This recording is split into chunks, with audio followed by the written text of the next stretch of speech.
আমি একটা সঙ্গীত লিখেছেন গৌরপ্রিয় সরকার মহাশয়। গৌরপ্রিয় সরকার মহাশয়ের সম্বন্ধে কিছু বক্তব্য আমি তুলে ধরতে চাই। সাধক রাজেন্দ্র সরকার মহাশয়, যিনি বাংলার একজন প্রখ্যাত লোককবি, চারণ কবি, তিনি বাংলার বুকে এমন এক অনবদ্য সৃষ্টি তুলে ধরেছেন, তার সেই সৃষ্টিকে কেন্দ্র করে তিনি কবি সম্রাট বলে খ্যাতি লাভ করেছিলেন। তার এই সুযোগ্য ভ্রাতা গৌরপ্রিয় সরকার। এই গৌরপ্রিয় সরকারকে তিনি চেয়েছিলেন যে সুশিক্ষিত করে। গৌরপ্রিয় সরকারে কিছু প্রতিবন্ধকতা শারীরিকভাবে ছিল। সেই অবস্থায় রাজেন্দ্র সরকার মহাশয়, কবি সম্রাট রাজেন্দ্র মহাশয়, বাংলার কবি, তিনি রবীন্দ্রনাথের কাছে ছুটে গেলেন এবং কনিষ্ঠ ভ্রাতা গৌরপ্রিয় সরকারকে সাথে নিয়ে গেলেন। নিয়ে যখন সেখানে গেলেন, তখন কবিগুরু রবীন্দ্রনাথ ঠাকুরের কাছে যাওয়া খুব সহজ ব্যাপার ছিল না। সেই সহজ ব্যাপার করার জন্য একটা চিরকুটে একজনকে লিখে পাঠিয়ে দিল যে আমি রাজেন সরকার এসেছি আপনার কাছে কিছু প্রার্থনা জানাতে। যখন এই চিরকুটটি কবিগুরু রবীন্দ্রনাথ ঠাকুর, বিশ্বকবি রবীন্দ্রনাথ ঠাকুর, সেই চিরকুটটি পেয়ে অবাক বিস্ময়ে একটু তাকিয়ে, তারপরে সেই যে চিরকুটটি নিয়ে এলো তাকে বলো, যাও যাও, তুমি এক্ষুনি চলে যাও, গিয়ে রাজেনকে ডেকে নিয়ে এসো। রাজেন হলো বিশ্বকবি রবীন্দ্রনাথ ঠাকুর, বিশ্বকবি হয়েছেন, কিন্তু সেই যে রাজেন, সেও কিন্তু একজন বড় কবি, আমার থেকেও বড় কবি আমি বলতে চাই। রবীন্দ্রনাথ ঠাকুর, কবি রবীন্দ্রনাথ ঠাকুর, সেই বিশ্ব সম্রাট কবি গুরু রবীন্দ্রনাথ ঠাকুর, তার মতো একজন মহান মানুষ সে রাজেন্দ্র সরকারের প্রতি এতটা কেন উদার হলেন, সেটা বড় বলা মুশকিল। রাজেন সরকার যথাসময়ে তাকে ডাকা হলো, আনা হলো কাছে। একেবারে পাশে বসিয়ে রাজেন সরকার মহাশয়কে কবিগুরু রবীন্দ্রনাথ বললেন, রাজেন, আমার থেকে তোমরা কত উন্নত কবি, কারণ তোমরা কবি গান রচনা করো স্টেজে বসে, সেখানে তোমাদের রচনা, সেখানে তোমাদের সঙ্গীত পরিবেশনা, তাল লয় ছন্দ, এমনকি কথা বলার মাঝে মাঝে তোমাদের যে অভিব্যক্তি ফুটে ওঠে, তোমরা কি অদ্ভুতভাবে সেই কবিগান পরিবেশন করো, একেবারে নতুনভাবে তৈরি, সঙ্গে সঙ্গে সুর, সঙ্গে সঙ্গে তার তাল। আমি বিশ্বকবি রবীন্দ্রনাথ ঠাকুর, আমি কিন্তু দাঁড়িয়ে একটা স্টেজে এ ধরনের কবি গান গাইতে পারবো না। তাহলে আমি বিশ্বকবি হলাম রাজেন, তুমি তো বড় এক কবি, তা বলো এখন তুমি পরিষ্কার করে বলো, তুমি আমার কাছে কেন এলে? নিশ্চয়ই তোমার একটা ইচ্ছে আছে। তো রাজেন সরকার সব খুলে বললেন যে আমার কনিষ্ঠ ভ্রাতা গৌরপ্রিয়, ওর নাম গৌরপ্রিয়, কিন্তু ওর প্রতিভা অনেক, তাই আমি ভেবেছি ও শারীরিকভাবে একটু দুর্বল, ওকে সেই জন্যই আপনার এই আশ্রমে শান্তিনিকেতনে রেখে ওর যাতে সুষ্ঠু শিক্ষা লাভ করতে পারে এবং জীবনকে ধন্য করতে পারে আপনার আশীর্বাদের মাধ্যমে, সেই জন্য আমি ওকে নিয়ে এসেছি।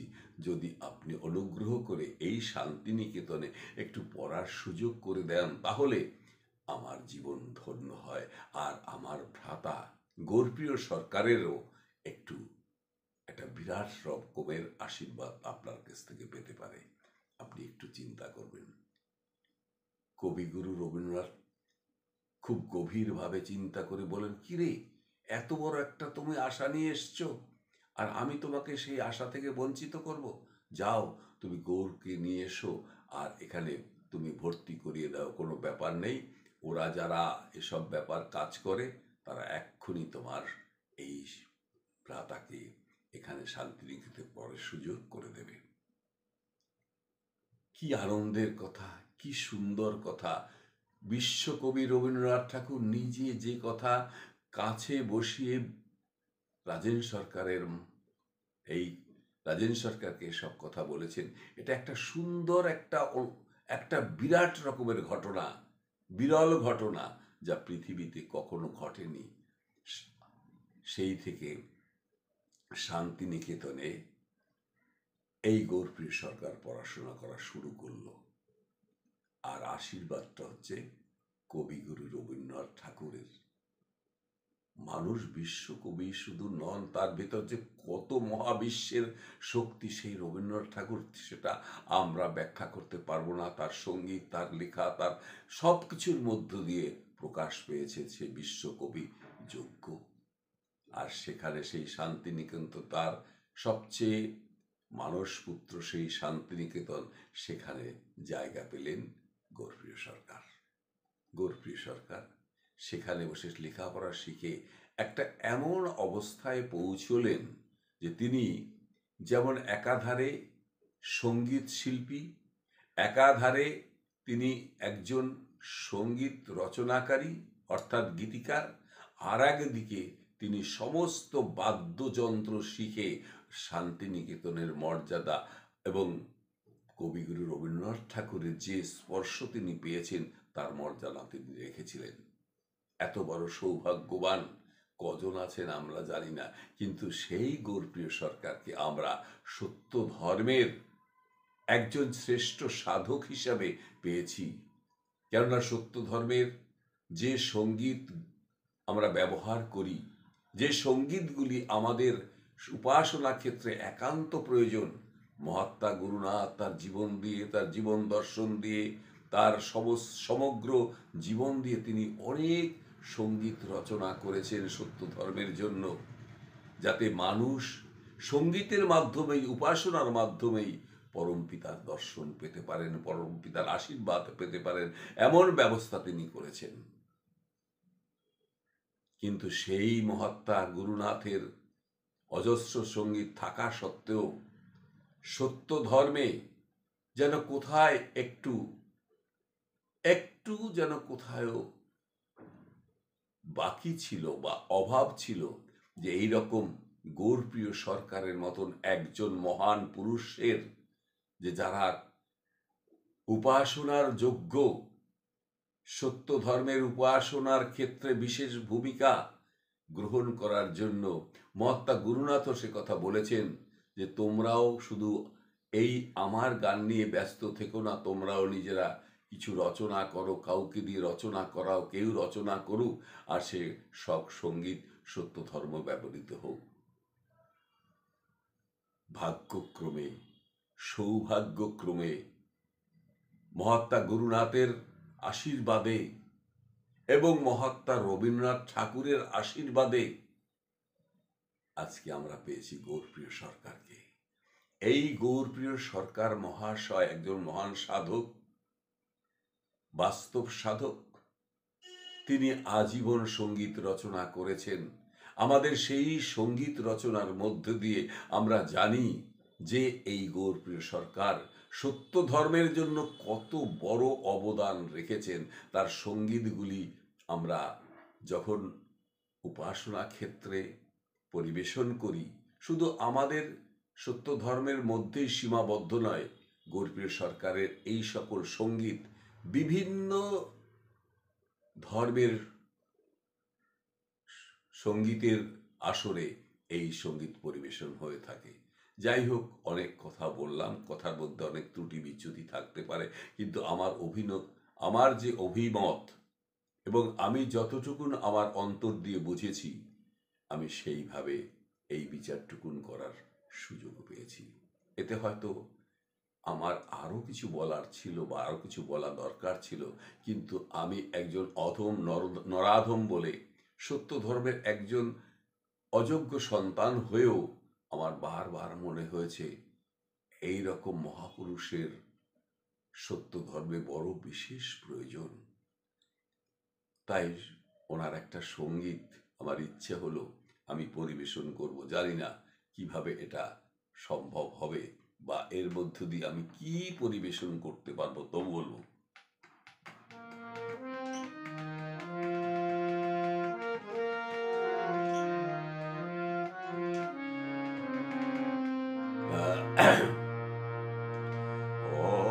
অথব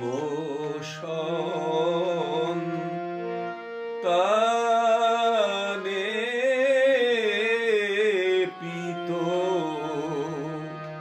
রাখিও চরণ তলে, অধম সন্তানে পিত রাখিও চরণ তলে। তুমি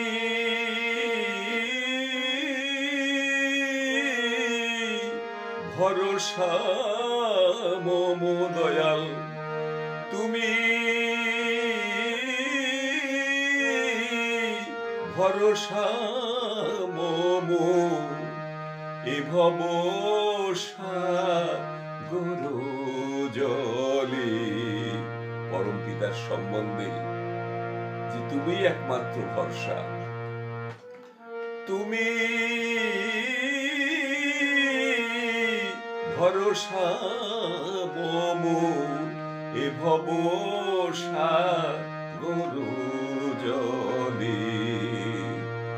অধম সন্তানে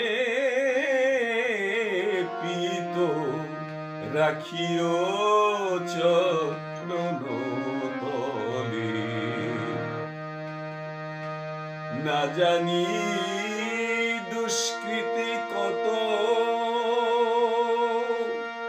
তাহে জ্বলি অবিরত, না জানি দুষ্কৃতি কত তাহে জ্বলি অবিরত।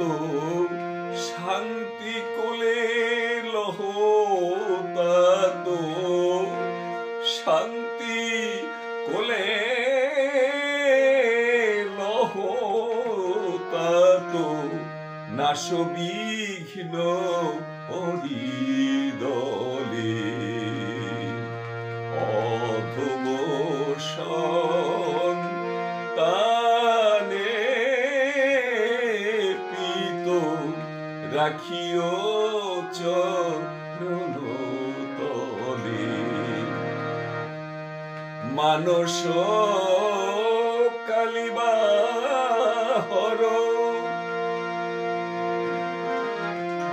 মানস কালিমাহর, মুক্ত কর যুক্ত কর। মানস কালিমাহর, মুক্ত কর যুক্ত কর। কৃপা করি নিরন্তর, কৃপা করি নিরন্তর। বিহর জ্ঞান শতদলে। অধম সন্তানে পিত রাখিও চরণ তলে। তারপরে শেষের যে চরণ উনি লিখেছেন সবচেয়ে বড় কথা, তুমি যার সহকারী দয়াল, তুমি যার সহকারী, তুমি যার সহকারী, কি ভয় ভাবনা তারি, তুমি যার সহকারী, কি ভয় ভাবনা তারি, পঙ্গুতে লঙ্ঘে গিরি, পঙ্গুতে লঙ্ঘে গিরি, তোমারি করুণা বলে, পঙ্গুতে লঙ্ঘে গিরি দয়াল, তোমারি করুণা বলে, অধম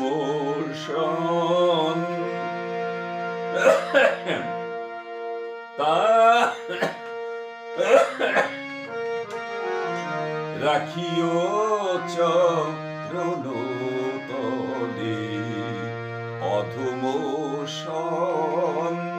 তানে পিত, রাখিও চরণ তলে। একেবারে সুন্দরভাবে জীবনের সমস্ত কিছু অর্পণ করেই লেখা যে আমি তোমার অধম সন্তান, তুমি একমাত্র ভরসা, আমার যত রকমের যা কিছু ত্রুটি বিচ্যুতি থাক না কেন তুমিই পারো। আর তোমার কাজ শুধু এইটুকুই নয়, তুমি পঙ্গুতেও লঙ্ঘন করার শক্তি তুমি প্রদান করেছো, অন্ধকে চোখ দান করেছো, কত রকমের ভাবে তোমার আশীর্বাদ। তাই প্রভু, অধম সন্তান আমি, আমাকে তুমি ক্ষমা করে তোমার চরণ তলে আশ্রয় দিও। তো আমাদের জীবনে এত বড় একটা সুযোগ পেয়েছি, কার জন্য পেয়েছি?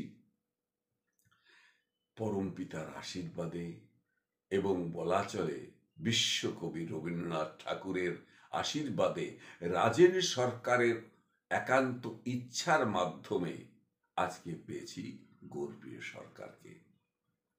আমি গান গাইতে গাইতে কিছু বিপত্তি ঘটিয়েছি, এটা আমার শারীরিক বর্তমানের অবস্থা।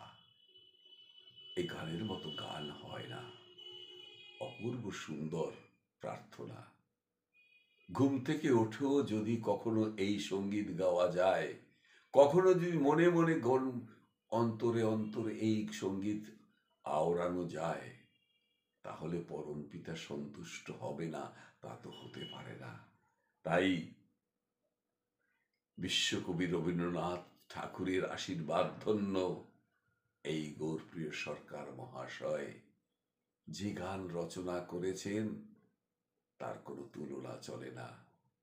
এখানে প্রশ্ন আসতে পারে বা বলতে পারেন আপনারা যে মহাত্মা গুরুনাথের থেকেও তিনি কি উচ্চ স্তরের সঙ্গীতজ্ঞ? আমি সে কথা বলে প্রমাণ কোনো কিছু করতে চাই না। মহাত্মা গুরুনাথের সাথে গৌরপ্রিয় সরকারের একেবারে সমকক্ষ করে কোনো তুলনা করা কখনো কোনো দিন তা চলবে না। মহাত্মা গুরুনাথ সঙ্গীতের যে রচনা ভান্ডার তৈরি করেছেন, বিশ্বের কোথাও এমন একটা নিদর্শন নেই। তার সঙ্গীত বোঝার মতো ক্ষমতা আমাদের সাধারণ মানুষের পক্ষে খুব একটা সহজ নয়। তিনি প্রতিটি সঙ্গীত লিখেছেন, তার একটা সঙ্গীত যদি সেইভাবে করা যায়, প্রাণপণ করা যায়, প্রাণ দিয়ে করা যায়, অন্তর দিয়ে করা, হৃদয় দিয়ে করা যায়, তাহলে দেখা যায় যে একটা উপাসনা সম্পূর্ণ হয়। তিনি লিখেছেন হেরো মোরে দয়াময়, তিনি লিখেছেন দীননাথ ও দীনবন্ধু। এই দুটি গান সবচেয়ে তার শ্রেষ্ঠ সঙ্গীতের মধ্যে এই দুটি সর্বশ্রেষ্ঠ, তাতে কোনো সন্দেহ নেই। কেন এই সঙ্গীতের মাধ্যমে যদি কেউ উপাসনা সত্য ধর্মের, কেন যে কোনো মানুষ, যে কোনো ধর্মের মানুষ যদি এই সঙ্গীত দুটির যে কোনো একটি সঙ্গীত প্রাণপণে হৃদয় দিয়ে করতে পারে, তাহলে তার উপাসনা সফল হতে বাধ্য। সেই উপাসনার জন্য এক একটা গান রচনা করছেন, সেই গান সঙ্গীত, সেই সঙ্গীত যদি পরিবেশন করতে হয় এবং যদি হৃদয় দিয়ে করতে হয়, অন্তর দিয়ে করতে হয়, মন প্রাণ দিয়ে করতে হয়, তাহলে অন্তত পক্ষে 1 ঘন্টার বেশি সময় লাগে একটি সঙ্গীত করতে। ভাবা যায় পৃথিবীর কোনো সঙ্গীতজ্ঞ, কোনো একজন গীতিকার এমনভাবে লিখেছেন এবং তার সুর, তার সেই উপাসনার মধ্যে, অর্থাৎ তার সেই সঙ্গীতের মধ্যে সম্পূর্ণ উপাসনাটি সফল হতে পারে। তাতে প্রার্থনা আছে, তাতে গুণকীর্তন আছে, তাতে ধন্যবাদ আছে, তাতে সমস্ত কিছু আছে, নাই এমন কিছু নেই। অর্থাৎ আমরা সত্য ধর্ম অবলম্বীগণ যদি ভেবে থাকি যে আমাদের উপাসনা করার কোনো ব্যবস্থা নেই, আমরা করতে পারি না, তাহলে শুধু বইখানি খুলে তার মধ্যে দিয়ে পাঠ করতে হবে অন্তর দিয়ে, তাতেও কিন্তু সত্য ধর্মের কাজ সম্পূর্ণ হতে পারে। সে ব্যবস্থা করে দিয়েছেন মহাত্মা গুরুনাথ। তাহলে মহাত্মা গুরুনাথকে আমরা কি গৌরপ্রিয় সরকারের সঙ্গে তুলনা করতে পারি বা করা উচিত, বা সেখানে আমাদের, কিন্তু সত্য ধর্মে মহাত্মা গুরুনাথের পরে সঙ্গীত রচনার দিক থেকে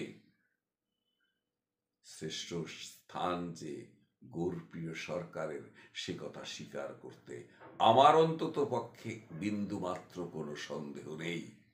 আমি জানি, আমি বুঝি, আমার জ্ঞান তাই বলে যে মহাত্মা গুরুনাথ যদি সমস্ত কিছু আমাদের জন্য প্রস্তুত করেও রাখেন, তো সত্য ধর্মের উপাসনায় যেন একান্তভাবে গৌরপ্রিয় সরকারকে প্রয়োজন ছিল। তা না হলে এই গৌরপ্রিয় সরকার কোথা থেকে আসতেন, কিভাবে আসতেন? ঠিক পরম পিতার আশীর্বাদে, গুরুদেবের আশীর্বাদে তিনি এই ধরাধামে সর্বশক্তি নিয়ে, তার শিক্ষার যে গুরুত্ব মর্যাদা তা দিয়ে, শান্তিনিকেতনের মর্যাদা দিয়ে, মহাত্মা রবীন্দ্রনাথ ঠাকুরের মর্যাদা দিয়ে তিনি যে গান সঙ্গীত রচনা করেছেন, তা আমাদের সত্য ধর্ম অবলম্বী নন, বিশ্বের সকল ধর্মপ্রেমী মানুষের জন্য এক বিরাট আশীর্বাদ, এতে কোনো সন্দেহ নেই। আজকে এই পর্যন্ত থাক। কথা বলতে গেলে অনেক কথা হয়, কিন্তু কথা তো শেষ নেই। তাই আজকে এখানে রাখি। আপনাদের সকলকে নমস্কার করে আজ বিদায় নিলাম। নমস্কার, ধন্যবাদ।